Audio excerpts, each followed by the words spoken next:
மகளிருக்காக பேசுறேன் அப்படின்னு சொல்லி மெழுகுவர்த்தியை ஏந்திட்டு வர்றாங்களே, இன்னைக்கு இத்தனை பெண் குழந்தைகளுக்கு வந்து இவ்வளவு ஒரு அவல நிலைமை இருக்கு.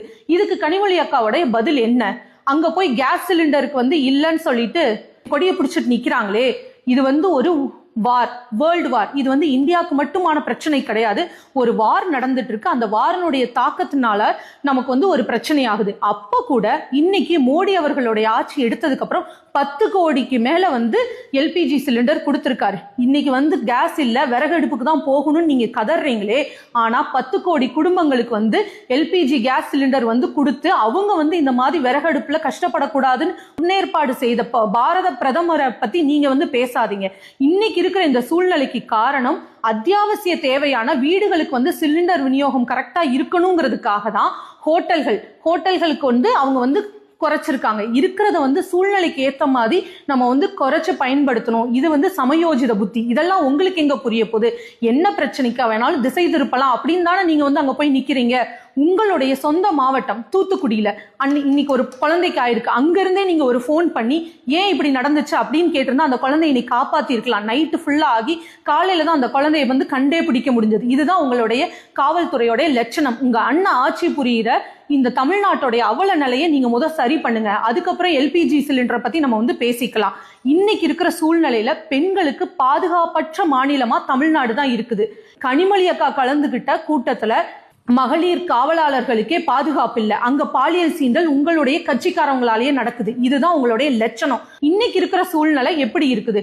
உங்களுடைய அண்ணனுக்கு பந்தோபஸ்துக்கு வந்த மகளிரை அவங்களுடைய கழிவறையில போனை வச்சு அவங்கள வந்து படம் எடுக்கிறீங்க. இதுதான் உங்களுடைய கேவலமான போக்கு. நீங்க வந்து உங்க அப்பாக்கோ உங்க தாத்தாக்கோ வந்து நூலகம், நாங்க வந்து பஸ் ஸ்டாண்டுக்கு பேர் வைக்கிறோம், பேனா வைக்கிறோம், இதுல இல்லைங்க பெருமை எங்க இருக்குன்னா அந்த நாட்டுல பெண் குழந்தையும் பெண்களும் எந்த அளவுக்கு பாதுகாப்பா இருக்காங்களோ, அடுத்த தலைமுறை எந்த அளவுக்கு ஆக்கப்பூர்வமா வழி நடத்திட்டு போறோமோ அங்கதான் அந்த மாநிலத்தோடைய வளர்ச்சி இருக்குது. கனிமொழி அக்கா, நீங்க என்ன சொன்னீங்க? அதிகமாக இளம் விதவைகள் இருக்கக்கூடிய மாநிலமாக தமிழ்நாடு மாறிக்கொண்டிருக்கிறது. இளம் விதவைகள்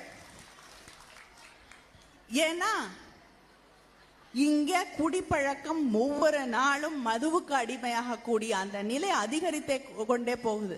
அதை பத்தி இந்த அரசாங்கத்திற்கு அக்கறை இல்லை, கவலை இல்லை. அதை பத்தி இந்த அரசாங்கத்திற்கு அக்கறை இல்லை, கவலை இல்லை. இளம் விதவைகள் வந்து ஜாஸ்தியா இருக்காங்க. அதனால இந்த மதுக்கு வந்து தடை போடணும். நீங்க போட்டுட்டீங்களா? இதுதான் வந்து உங்களுடைய லட்சணமா? இன்னைக்கு எத்தனை மகளிர்கள் நித்தம் கண்ணீர் சிந்திட்டு இருக்காங்க. அவுரங்கசீப் ஆட்சியை விட மிக மோசமான ஆட்சி தான் திமுகவுடைய ஸ்டாலின் ஆட்சி. இதுக்கு ஒரு முடிவுரை கண்டிப்பா எழுதியே ஆகணும். நீங்க வந்து இதுக்கு மேல பெண்கள் குழந்தைகள் அப்படின்னு வாயை திறந்துராதீங்க. தயவு செய்து மக்களாகிய நீங்கள் இனி வருகின்ற காலத்துல சிந்திச்சு செயல்படுங்க. இந்த 2026 நம்ம நாட்டுக்கே பிடிச்ச பீடை இந்த திமுகவுடைய ஆட்சி வந்து ஒழியணும். இந்த குடும்ப ஆட்சி, இந்த காட்டுமிராண்டியான ஆட்சி, அவுரங்கசீப்பை விட மிக மோசமான ஆட்சியை வேரோடும் வேரடி மண்ணோடும் தமிழ்நாட்டை விட்டு நம்ம வந்து துரத்தி அடிக்க வேண்டும். வாழ்க பாரதம், வந்தே மாதரம்.